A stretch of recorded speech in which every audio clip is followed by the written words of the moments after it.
Hi, my name's Kieran Bignell, System Director of Urgent and Emergency Care for Cornwall and the Isles of Scilly. I'm here to introduce our wonderful colleagues from across the Duchy who have come together to place a Raizer chair within every care home within our county. This is to support the improvement of the health of our population, reducing long lives and support the reduction of demand on our emergency ambulance service. Hello, my name is Norman and I'm the General Manager of Fleet. That's Frontline Emergency Equipment Trust.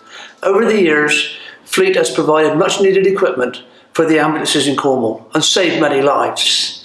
We have also provided public access defibrillators for towns and villages in our county. We've provided defibrillators for every community police car in Cornwall and spinal care for the fire service, as well as lots of training. And now we have a brand new project, and that will help the people of Cornwall even more. And this is what we're going to do. Hi, I'm Louisa Forbes. I'm a consultant nurse for care homes and I work for Cornwall's and Isles of Scilly Partnership Trust.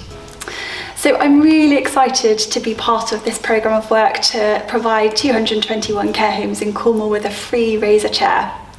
Falls have a really detrimental impact on residents of care homes. Many have poor experiences, lots of them will lie on the floor for long periods of time, and at the moment we are experiencing long waits for ambulances. In fact, 37% of people that fracture their hips don't ever return to their place of origin. This improvement programme will make a huge difference to people that live in care homes, and it will make managing falls much easier for those people that care for them. The free Raizer chairs will be accompanied by a training programme delivered by Fleet and the Tri-Service responders, and I'm really excited to be a part of it. Hello, my name's Jasmine and I'm a Tri-Service Safety Officer. We're very happy to support and carry a Raizer chair to help those in our local community. Additionally, we'll be providing training to care and nursing homes across Cornwall in how to use them. The Raizer chair is a really great piece of equipment in aiding individuals off the floor. This will help to reduce the demand on the ambulance service and stop the negative impact of long lives to patients.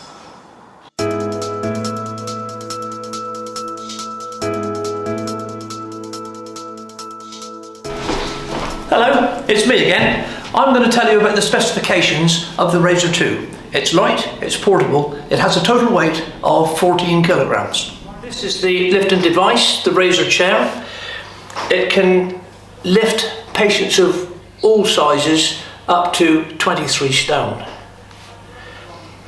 It's light and portable to take to the patient, and it can lift the patient off the floor in about 30 seconds, which is very good. It's comfortable for the patient and they can be lifted to the standing position just by a little bit of support. On the left side we have an up and down switches. We also have the emergency stop, but that is also the on-off switch and the port where we connect for our charging. Charging can be done in two ways. You have a 240 volt, which is magnetic and it just clips in. Or you can connect it to a USB using a USB which connects to this one in exactly the same way.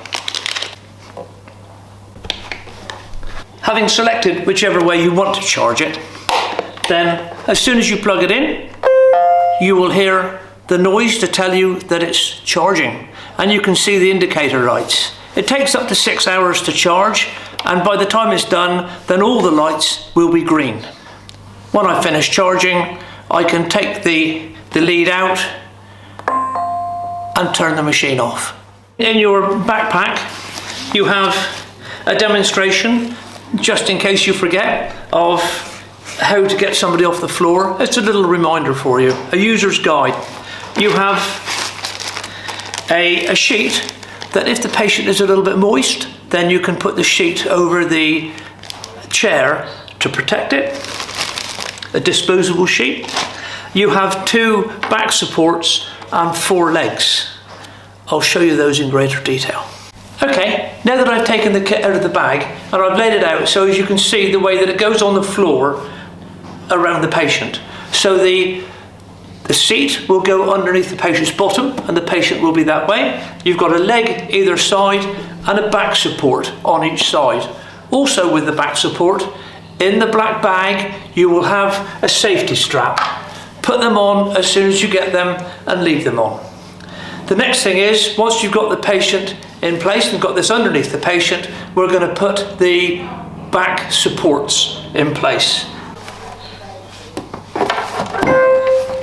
And you will hear the noise that it makes. You do exactly the same on the other side.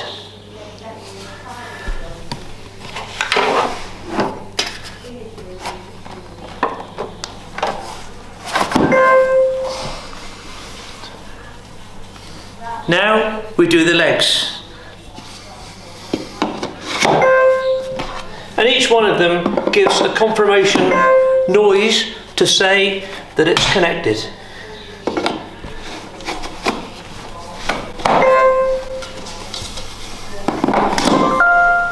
And the last one tells you that they are all in place. Once we have the strap around the patient, that will give the patient some support and make sure they don't fall forward. Then you take your remote from the left side of the patient. Now I can take it out, I can support the patient's head, and I don't have any strain at all on myself. I can stop the patient when I've got the patient so far, make sure that they're still okay, that's not causing any pain, and then I can raise the patient a little higher.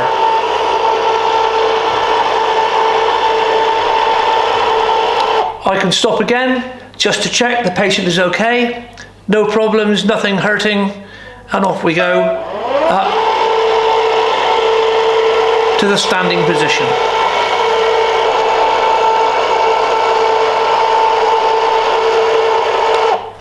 Having got the chair almost to the raised position, this is a good time to check the patient and carry out any necessary checks that need to be done before the patient moves away from the chair. And just make sure that you put the remote back in place.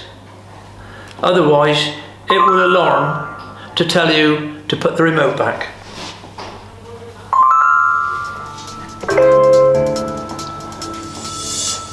Thank you very much.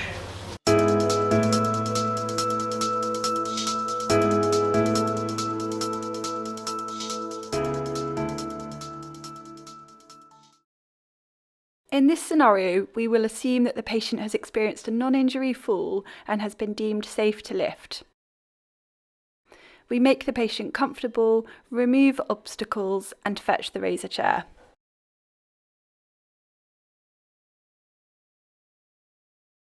A pillow and possibly a blanket will make the patient comfortable.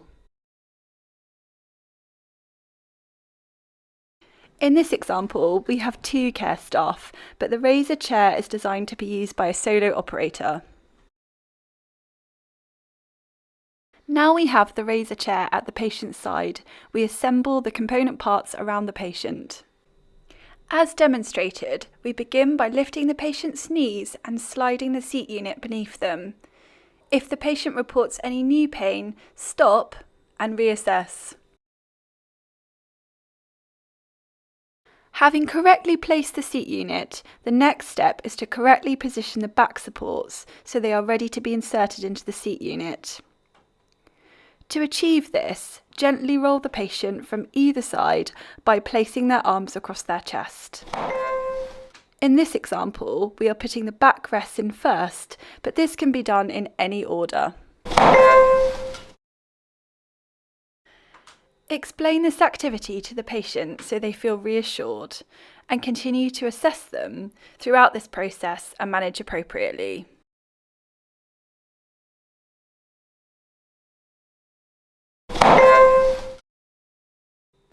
So that's both sides of the back support now in position. The care staff then fasten the safety belt securely. Now it's time to get the legs positioned into the seat unit.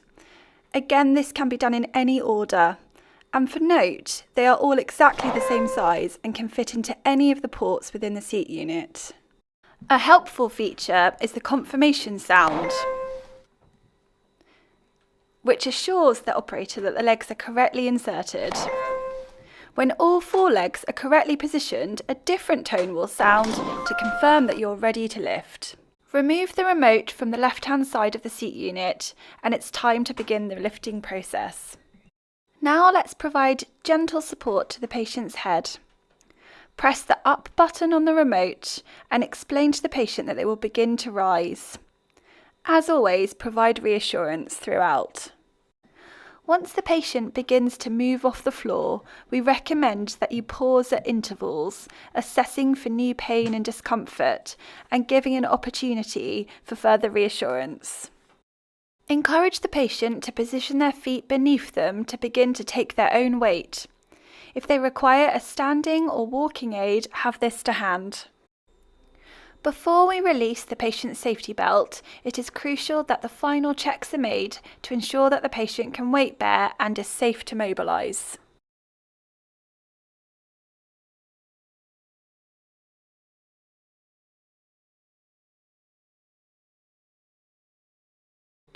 Now we are going to briefly describe the disassembly process of the unit. Please note, if any component is missing or incorrectly assembled, the chair will alert you. You must leave all components in situ to lower the Raizer chair to the ground before you can disassemble the unit. Once on the ground, remember to return the remote to the housing on the left-hand side of the unit. Otherwise, the unit will alarm as previously demonstrated. In any order, you may now remove the legs and back support from the unit. Decontaminate according to local guidance and return to the storage backpack. A special thank you to Monica and Jackie for kindly helping us to produce this instructional video from a nursing home in Cornwall.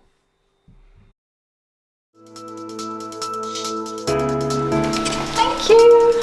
Job done!